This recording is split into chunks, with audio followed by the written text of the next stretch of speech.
नमो अरिहन्ताणं नमो सिद्धाणं नमो आयरीयाणं नमो उवज्झायाणं नमो लोये सव्वसाहुणम्।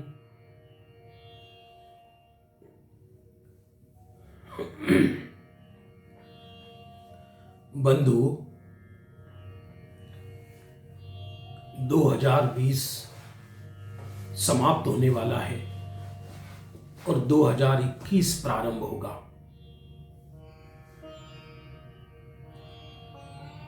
सत्य तो यह है, कोई नया दिन नहीं होता, कोई पुराना दिन नहीं होता। लाखों सावन निकल गए, लाखों नए दिन निकल गए, पर आत्मा तो अनादि निधन जैसा का तैसा ही है। ढाई दीप के इस उज्जवल प्रांगण में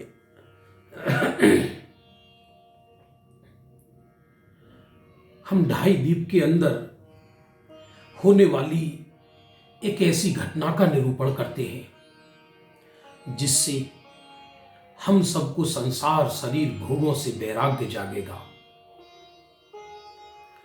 भरत क्षेत्र के जम्बू द्वीप के ढाई द्वीप में भरत क्षेत्र के आर्यखंड में स्थित भारतवर्ष की नगरी में नेमिनाथ प्रभु विहार कर रहे थे। उस समय की घटना है ये। प्रभु नेमिनाथ विहार करते हुए गिरनार पधारे। बलभद्र ने भाई श्री कृष्ण और द्वारिका के विषय में भविष्य पूछा। तब भगवान नेमिनाथ ने कहा, हे बलभद्र, यह देवो पुनीत द्वारिका भी 12 वर्ष बाद जलकर भस्म हो जाएगी और नारायण श्री कृष्ण की मृत्यु उन्हीं के भाई जरत कुमार के हाथों से होगी। अहो, ये सुनते ही बलभद्र को बहुत धक्का लगा, मन उसका वैराग्य से भर गया। श्री कृष्ण को भी यह ज्ञात हुआ, आखिर मेरे साथ ऐसा होने वाला है। श्री कृष्ण ने द्वारका नगरी में घोषणा करा दी, जिनको संयम धारण करना है कर लीजिए, 12 वर्ष बाद द्वारिका जलकर भस्म हो जाएगी। जिसको मुनि दीक्षा लेना हो ले लें, ये वैराग्य का अवसर है।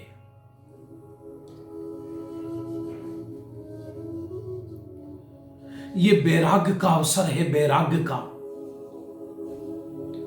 सुनो सुनो सुनो, उनके परिवार की व्यवस्था मैं करूंगा। श्री कृष्ण ने द्वारिका में घोषणा करा दी। जिसकी होनहार अच्छी थी, उन्होंने दीक्षा ले ली। किसी ने वैराग्य अंगीकार कर लिया, किसी ने पंचम गुण स्थान ले लिया। लोग द्वारिका छोड़ छोड़ कर जाने लगे। यहां तक कि श्री कृष्ण के पुत्र प्रद्युम्न, भानु कुमार, अनिरुद्ध आदि पुत्रों ने नेमि प्रभु के निकट दीक्षा ले ली जाकर। और तो और श्री कृष्ण की सत्यभामा, रुक्मणी, जाम्बुवती आदि 8 पटरानियों ने आर्य का दीक्षा अंगीकार कर ली। हजारों रानियों ने, हजारों नागरिकों ने जिन दीक्षा अंगीकार कर ली। अरे रे, जिस नगरी देवों ने बनाई हो, जिस नगरी में स्वयं प्रभु रहे हो, वो नगरी भी जलकर एक दिन भस्म हो जाएगी। उसमें चराचर प्राणी सब जल जाएंगे। धिक्कार है इस अशरण जगत को। जगत में कोई किसी को शरण देने वाला नहीं। और वो नगरी द्वीपायन मुनि के निमित्त से जलेगी। श्री कृष्ण दूसरों को दीक्षा तो दिलाते रहे, लेकिन खुद दीक्षा नहीं ले पाए, क्योंकि उनको अधोगति का बंध जो हो गया था। यादृशी जायते बुद्धि तादृशी भवितव्यता। जैसी भवितव्यता होती है, बुद्धि वैसी हो जाती है बंधु। इधर लाखों श्रावक नेमिनाथ के चरणों में अपना आत्म उत्थान करने लगे। इधर श्री कृष्ण नारायण अंतिम नारायण का पुण्य क्षीण होने लगा। धीरे धीरे 12 वर्ष बीतने लगे और 12 वर्ष बीत गए। लोग भूल गए इस बात को कि 12 वर्ष बाद द्वारिका जलेगी। सत्य ही है, मनुष्य मननशील भी है, मनुष्य को भूलने की बीमारी भी है। द्वीपायन मुनिराज जो स्वयं बलभद्र के मामा थे, मामा वो स्वयं बैरागी होकर वन जंगलों में चले गए थे। जरत कुमार स्वयं वन जंगलों में चले गए थे। लेकिन एक दिन पहले द्वीपायन मुनिराज द्वारिका के बाहर जंगलों में आ गए और उधर कुछ यादव कुमार वन जंगल में कीड़ा कर रहे थे। गुस्से में कहने लगे, अरे ये तो वही द्वीपायन है जिसके द्वारा द्वारिका जलेगी। भला बुरा कहने लगे, पत्थर मारने लगे। बस ये देखते ही द्वीपायन मुनि पद से च्युत होने लगे। उनको अपना अपमान सहन नहीं हुआ, आंखों से चिंगारी निकलने लगी और बाएं कंधे से तेजो लेशा निकली और वो लेशा जाकर द्वारका नगरी पर गिरी। द्वारिका नगरी धू धू करके जलने लगी। द्वारिका नगरी धू धू करके जलने लगी। ओहो, सारी जनता में हाहाकार मच गया। श्री कृष्ण बलभद्र घबराए और चारों तरफ रुदन और चीख और हाहाकार मच रहा था। और उस रुदन और हाहाकार को देखकर श्री कृष्ण बलभद्र ने सोचा, नगर के द्वार को तोड़ा, समुद्र का पानी द्वारिका में डलवाया, लेकिन वो जल भी तेल बन गया और धू धू करके रत्नों के महल जलने लगे। श्री कृष्ण ने सोचा, अरे अब क्या होगा। अपने माता पिता को रथ में बैठाया और रथ में बैठाकर उनको निकालने लगे, लेकिन रथ का पहिया धंस गया। आग में रथ झुलसने लगा। आकाशवाणी हुई, आकाशवाणी, हे नारायण बलभद्र, यहां से निकल जाओ, कोई नहीं बचेगा, कोई नहीं बचेगा। माता पिता को जलते हुए देखकर भी त्रिखंडाधिपति नारायण अपने माता पिता को नहीं बचा पाए। धिक्कार है इस जगत के बल को, धिक्कार है इस जगत के उदय को। अरे कौन नारायण, कौन चक्रवर्ती? जगत में कोई किसी के भाग्य को नहीं बदल सकता, कोई किसी के समय को नहीं बदल सकता। रथ में जुट गए दोनों भाई, लेकिन माता पिता को नहीं बचा पाए। बाहरी मन से बलभद्र और श्री कृष्ण द्वारिका से बाहर आ गए।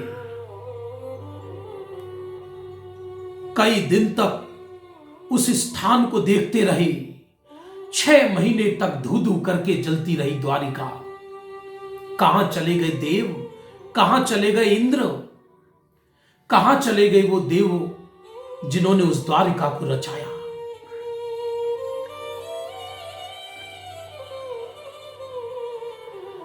छह महीने तक द्वारिका जली। बंधुओं, इस घटना से पूर्व 5 पांडव श्री कृष्ण के एक कर्कश वचन से हस्तिनापुर छोड़ चुके थे। वो दक्षिण भारत में रहते थे। दोनों भाई दक्षिण देश में पांडवों के पास जाने लगे। इधर रास्ते में कौशाम्बी का भयंकर जंगल आया। कौशाम्बी का भयंकर जंगल, कहीं जल नहीं था। मानो श्री कृष्ण को यह आभास हो रहा था, मेरा पुण्य क्षीण होने वाला है। भाई, मैं बहुत प्यासा हूं, प्यासा। मुझे जल चाहिए, जल। बलभद्र उनके लिए जल लेने गए, लेकिन जल नहीं मिला कहीं। नियामते दुनिया जो कभी औरों को खिलाते थे, अब डोलते हैं दर बदर दाने दाने के लिए।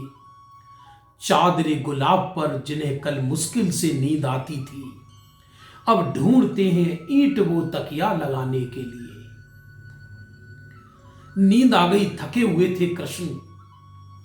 उनकी आंखों में वही द्वारिका का दृश्य झूल रहा था।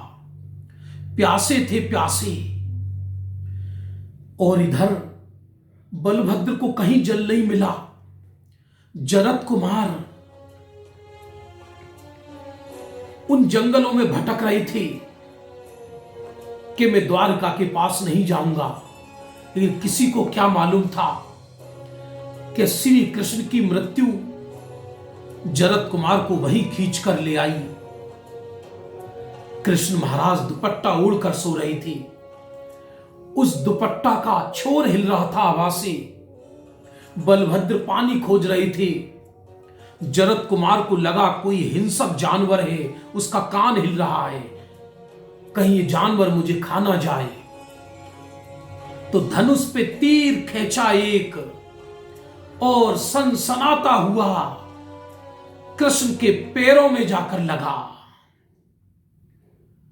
और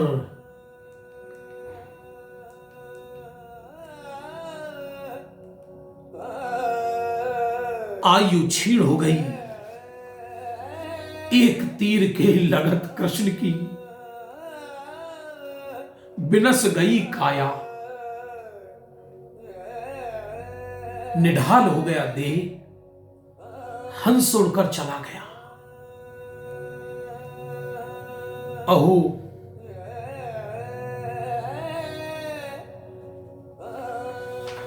बंधु, ऐसा नश्वर है संसार, अनित्य है और अक्षण है। जगत में जो आया है वो जाता है। जगत से हमने जो लिया है, जगत हमसे वो ले लेता है। जगत में जो आया है वो जाता है। जगत में कोई किसी को शरण नहीं देता। बलभद्र और जरत कुमार वहां आए, ये देखकर फूट फूट कर रो पड़े। एक भाई प्राण बचाने के लिए पानी लेने गया तो एक भाई ने प्राणों को हर लिया। कौन बचाए और कौन प्राण हरे? बलभद्र को बहुत वैराग्य आया। वो मोहे में पागल हो गए, फूट फूट कर रोने लगे। जरत कुमार ने वैराग्य धारण कर लिया ये दृश्य देखकर। अहो, मैं निष्ठुर हूं, मेरे कारण भाई की मृत्यु हुई। बलभद्र 6 माह तक श्री कृष्ण के मृत शरीर को कंधे पर लिए फिरे। उसी भव का सेनापति सिद्धार्थ श्री कृष्ण का, जो जिन दीक्षा लेकर समाधि मरण करके स्वर्ग चला गया था, उसने बलभद्र को संबोधन किया, हे भव्य, जिस प्रकार रेत में से तेल नहीं निकलता, पत्थर पर धान नहीं उगता, मरा हुआ बैल घास नहीं खाता, निकले हुए प्राण दोबारा वापस नहीं आते। बलभद्र सचेत हुए, सचेत, और श्री कृष्ण का दाह संस्कार किया। यह दृश्य देखकर भरत क्षेत्र का आर्यखंड शोक सागर में डूब गया। बलभद्र दाऊ ने जिन दीक्षा अंगीकार कर ली। बंधुओं,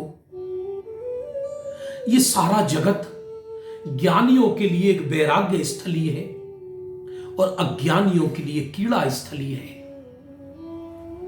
दक्षिण भारत में जब ये घटना पांचों पांडवों को मालूम पड़ी कि श्री कृष्ण का देहावसान हो गया है, द्वारिका जलकर खाक हो गई है, पांचों पांडवों को वैराग्य आ गया। पांचों पांडवों ने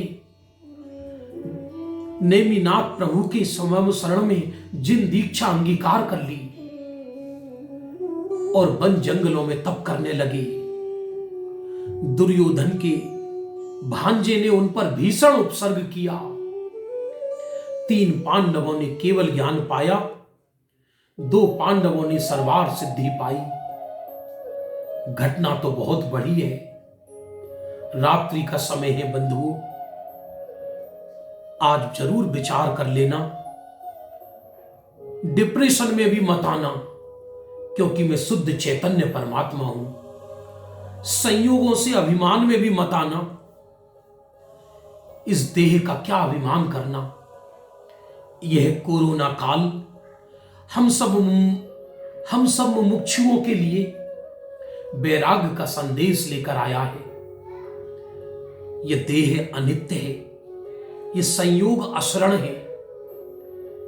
संसार में सुख दुख हानि लाभ जीवन मरण यश अपयश व्यक्ति अकेला ही भोगता है। नए दिन की नई किरण एक आत्मविश्वास के साथ निकले। हम आत्म कल्याण के मार्ग में लगे। ये संसार बसाने के लिए हमारा जन्म नहीं हुआ। अरे मेरा जन्म मोक्ष जाने के लिए हुआ है। मैं इसी भव में अपने भव का अभाव करूंगा। इस कथा से यही सीख ले।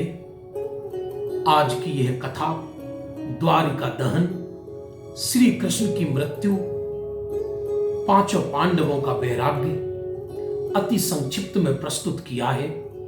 एक दिन यह सब हमारे साथ भी घटेगा। यह सब हमारे साथ घटे उससे पहले हम ज्ञाता रहना सीख ले। मेरा जीवन मेरे अंदर है, मेरा जीवन बाहर में नहीं। मेरा आनंद मेरे अंदर है। मुझे इस वर्तमान काल में तीर्थंकरों के मार्ग का प्रतिपादन करने वाले पूज्य गुरुदेव श्री मिले हैं। हम उनके बताए मार्ग का अनुकरण करते हुए आत्म उत्थान के मार्ग में लगे। इसी मंगल भावना के साथ अपनी बात समाप्त करता हूं।